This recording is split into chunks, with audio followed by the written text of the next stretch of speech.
guys are unlucky you actually chose the one that I've never performed before, so this is technically new shit, so. Your name is Godzilla, and the weight of your footsteps echoes in my skin. You leach through my veins and pulses, little bursts that burn when people take words like Fujoshi that mean something to my people and twist them into something evil.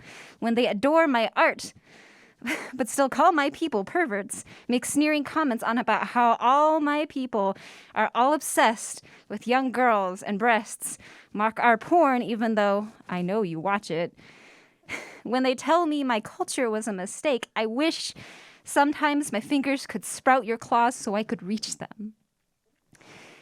I took a class to try to piece together how you'd rooted in my flesh. Woke up every Monday morning at 6 a.m. to learn about the environment in Japanese literature.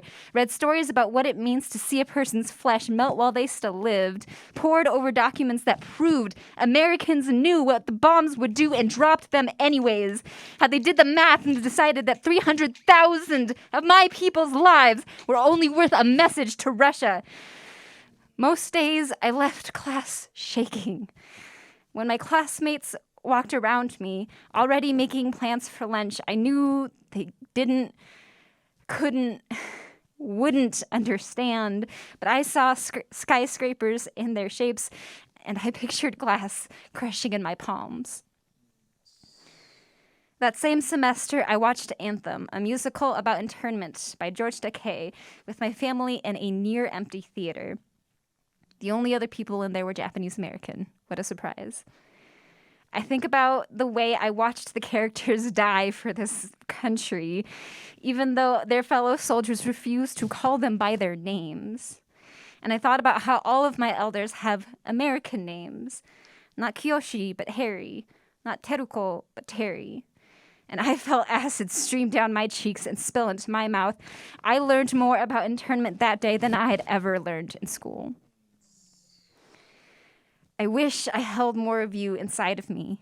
I think about your size, the way that you spanned buildings, tails scraping the heavens, and every time we spoke of internment and eyes turned to me, every time a teacher claimed it wasn't as bad as the Holocaust, I pictured your scales dripping down my skin to shelter me. Every time I insisted that the bombs were not a fair vengeance for Pearl Harbor, I wished that the depth of your roar was echoed in my voice, and maybe it was, because when I heard my teachers claim the bombs were democratic, I could feel my throat splinter with the heat of my rage.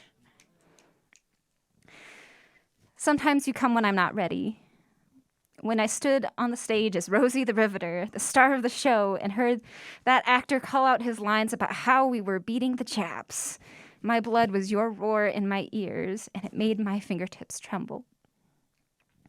These white people love you the way they love a new pair of shoes. The aesthetic is what matters, not the places they were taken from or the bodies it took to get there. When I see King of the Monsters, watch how white Americans try to forgive themselves for how they ripped you from the ocean and burned you till you seeped warheads from your flesh and you tore through Tokyo in your rage. When I see how they twisted your scales to fit something cute, something to solve the problem of climate change that their money and industrial greed caused, I feel Sarazawa's shape and the size of my elders whose backs are bowed to half my height. And I know they will never deserve your mercy. I know you're more than your rage. I try to remember how my mother loves you. She gushes about the way your roundness touches her heart. A fat, grumpy beast she's always rooted for, even at the expense of every human you may crush. She sees friendship in your shape, just as my father sees power in your nemesis, keeps an ancient Ghidorah figurine in their room with wings lovingly tacked on, but every Halloween, a young boy walks past me in a little ninja costume, and his mother scurries around me, glancing my way in fear, and I know you could never be Captain Planet to me.